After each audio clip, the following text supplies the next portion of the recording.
Hello, hello viewers.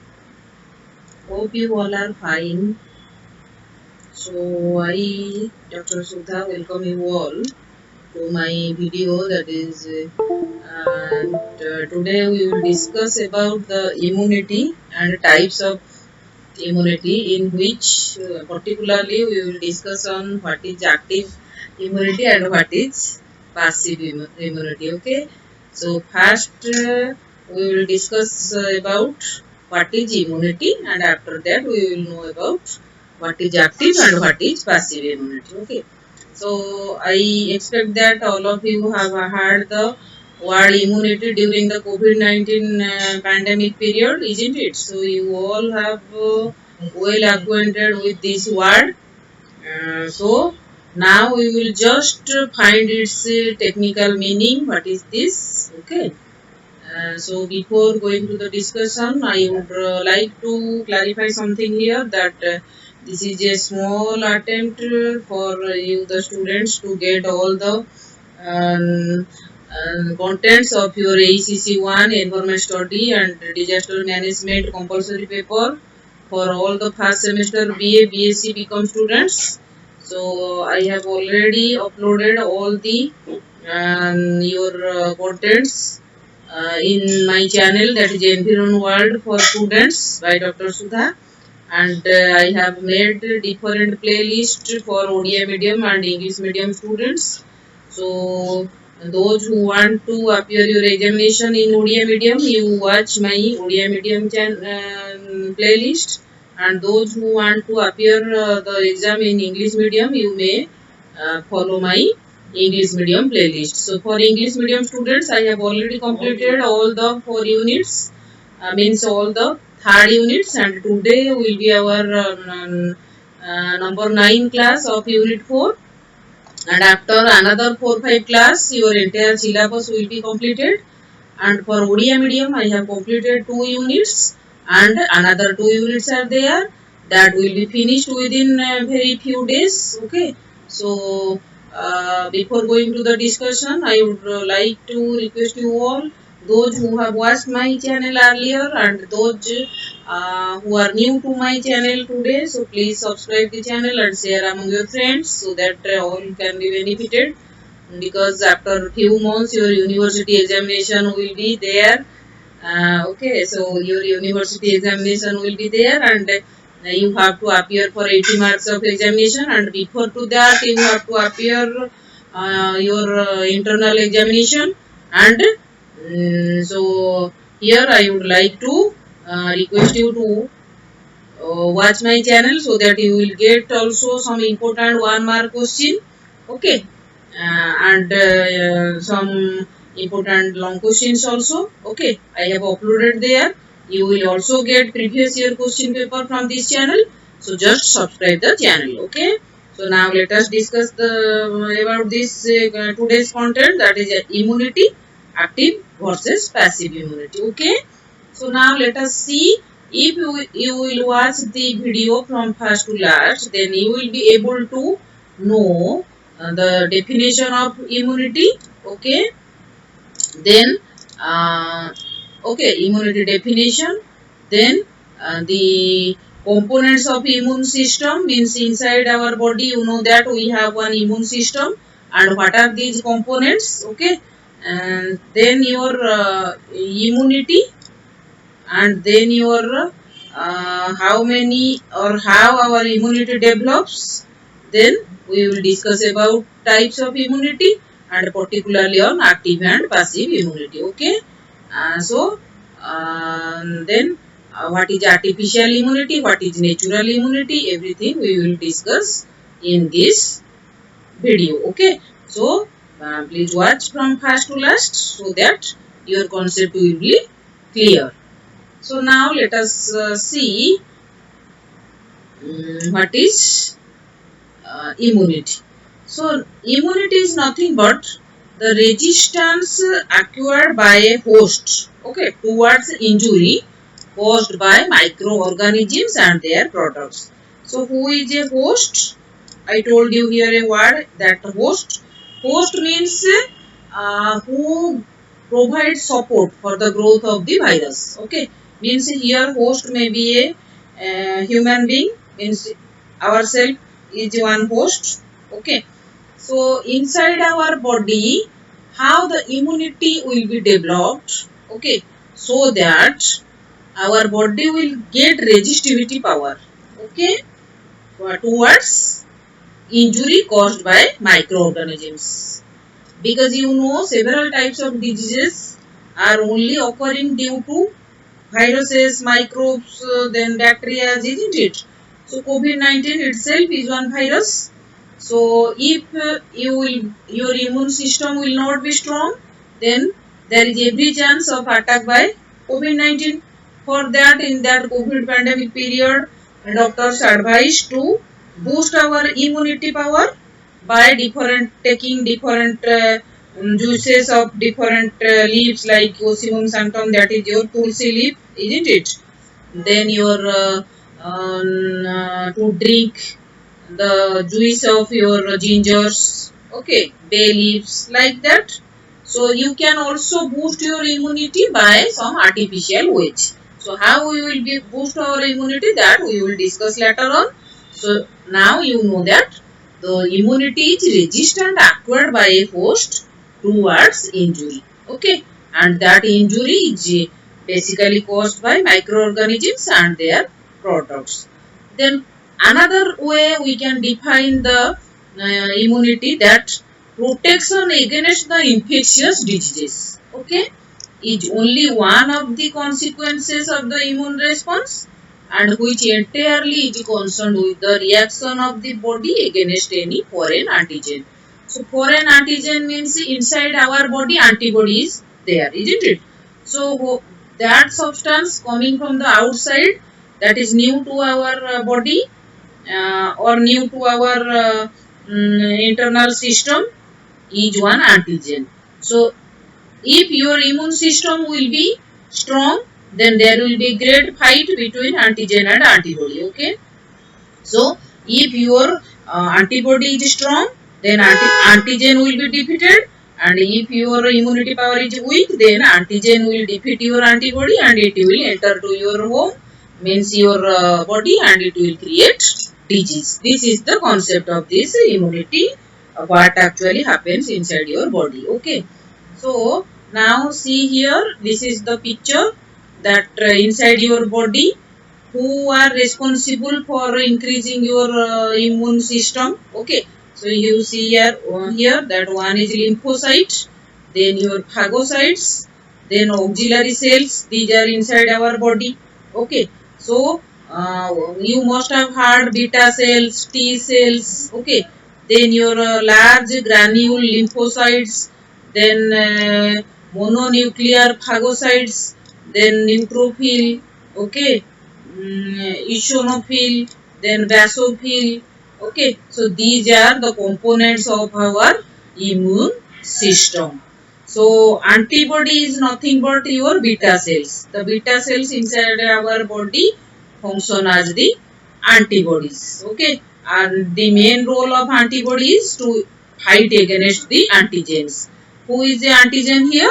So the foreign particles, that is a virus, is called as a antigen. Okay, so so you have cytokines, then different complements, then inflammatory mediators, then interferons and cytokines. All these are your related to your components of immune system. Okay, then what is immunity?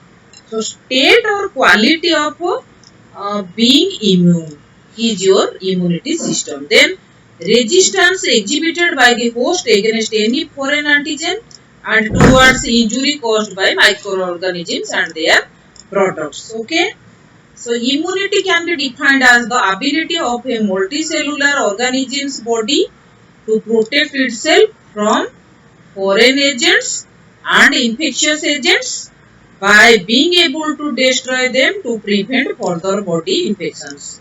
Okay, and then immunity to infectious microorganisms can be achieved by active or passive immunization, In each case, immunity can be acquired either by natural process, and that is usually by transfer from mother to fetus, means from mother to child, or by the previous infection by the organism, or it can also be increased by artificial means such as injection of antibodies or vaccines. Okay, so immunity allows the body to fight off infections, and therefore immunity is composed of two major lines of defense, namely one is your innate immunity and another is your adaptive immunity. Okay, so immunity is, as we know, that the state of being immune from or insusceptible to a particular disease. Okay, so susceptible means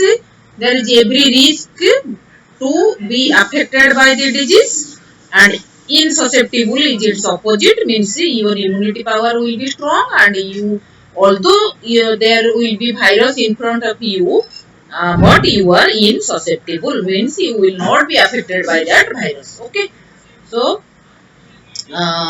you can do one thing, that you prepare your own note from this PDF, from this YouTube video, so that it will help you a lot. Okay, so the condition that permits either natural or acquired resistance to disease, and the ability of the cell to react immunologically in the presence of antigen. Okay, then how immunity develops? During the body's first encounter with a pathogen, there will be few lymphocytes with specific receptors. Okay, and it will take time to divide to form clones. Clones means it's a exact copy. Okay, so beta lymphocytes to secrete antibodies and T lymphocyte production. Then, if the same pathogen invades, again persisting memory cells can give a faster, more effective response. Okay, and so now come to types of immunity. So as I told you that we have acquired immunity. So acquired immunity are of two types. One is naturally acquired, another is artificially acquired. Okay, so naturally acquired is of two types. One is active immunity, another is passive immunity, and artificially acquired immunity is also again of two types. That is, one is active, another is passive. Okay, so what is active and what is passive immunity? So active immunity means naturally acquired active immunity, artificially acquired active immunity, and passive immunity is naturally acquired passive immunity, artificially acquired passive immunity. Both, in both the ways, your active immunity and passive immunity can be gained. Okay, so active immunity means infection contact with pathogens. Passive means antibodies pass from mother to fetus via placenta or to infant in her milk. Okay, that's why it is told that mother's milk is best for a child. Okay, then artificially acquired is your through, it is obtained through vaccine, dead or attenuated pathogens. Okay, then massive artificially acquired is your injection of immune serum, gamma globulin. Okay, all these things. Then natural immunity is your active and passive, and artificial immunity is active and passive. Okay, so an infection is an example of acquiring natural immunity, and it is called as active, as your body needs to work to produce the necessary antibodies, and when a mother breastfeeds her baby, she passes antibodies to it. This is a way of acquiring passive immunity, as it is a way of gaining antibodies without the immune system having to produce them. Okay, so the best way is from mother breastfeeding to her baby. Okay, so the thick yellowish milk, that is colostrum, that is produced for the first few days after birth, is particularly rich in antibodies. Okay, and the artificial immunity, that is active and passive. I told you that artificial immunity is also two types, that is, one is active and another is passive. So what is that? So an alternative to natural immunity developing is to give vaccinations. That is the method of artificial immunity. Here this boy is taking vaccine. Okay. So antigen is injected into the body. This may be in the form of an inactivated bacterial toxin or attenuated not harmful virus which would promote active immunity. Okay. Or the injection of antibodies or antioxidants or antitoxin which would promote passive immunity. For example, Clostridium tetani is one antitoxins. Okay, so active immunity is to production of antibodies against a specific disease by the immune system. This is naturally acquired through disease and artificially acquired through vaccination. So vaccine include inactivated toxins, killed microbes, part of microbes and viable but weakened microbes. Okay. So memory cells are only produced in active immunity and protection for active immunity is permanent whereas in passive immunity it is only temporary. Okay. For that you must have heard that every dose of COVID-19 vaccine has some certain time period, that is after 6 months you have to again take the second dose because this vaccines is activate for or active or remain active for only a short period. Okay. So antigens are only encountered in active immunity and active immunity takes several weeks to become active but passive is immediate. That is the difference. Because in order to develop active immunity automatically inside our body, this takes years and years. But by vaccination inside our body, we develop the immunity very soon. Okay. So passive immunity is your protection against disease through antibodies produced by another human being or animal. For example, maternal antibodies, colostrum. Okay. Then passive immunity does not last as long as active immunity, only weeks or months. Okay. Then no lymphocytes are stimulated to clone themselves and no memory cells have been made and effective but temporary as this type of immunity can only last as long as the antibodies or toxins last in the blood. Okay. Then see here, this is a comparative study between active immunity and passive immunity. So let us look the what is that. So active immunity is your induced by infection. Then it is a long lasting and effective protection. Then effective only after lag period and exposure leads to immediate maximal response and immunological memory present. Then negative phase may occur, means um, in some time your active immunity may decrease. Okay, so not applicable to immunodeficient person. Okay, then used for uh, prophylaxis to increase body resistance, that is for example BCG vaccine. Okay. Then passive immunity is your conferred by administration of ready-made antibodies, that is short-lived and less effective. Then it is effective immediately. Then lag time between exposure and maximal response. No immunological memory. No negative phase. Then applicable to immunodeficient person and used for treatment of acute infection. Okay. So this is a comparative discussion which will clarify your fundamental knowledge regarding what is active immunity and what is passive immunity. So with this, our today's discussion is over and we will be meet again in one new content in a new video. Till then, bye bye, take care. And before leaving the channel, I would definitely again want to request you, those who have not subscribed my channel, so please subscribe the channel and share among your friends so that all you can be benefited. Thank you for watching the video.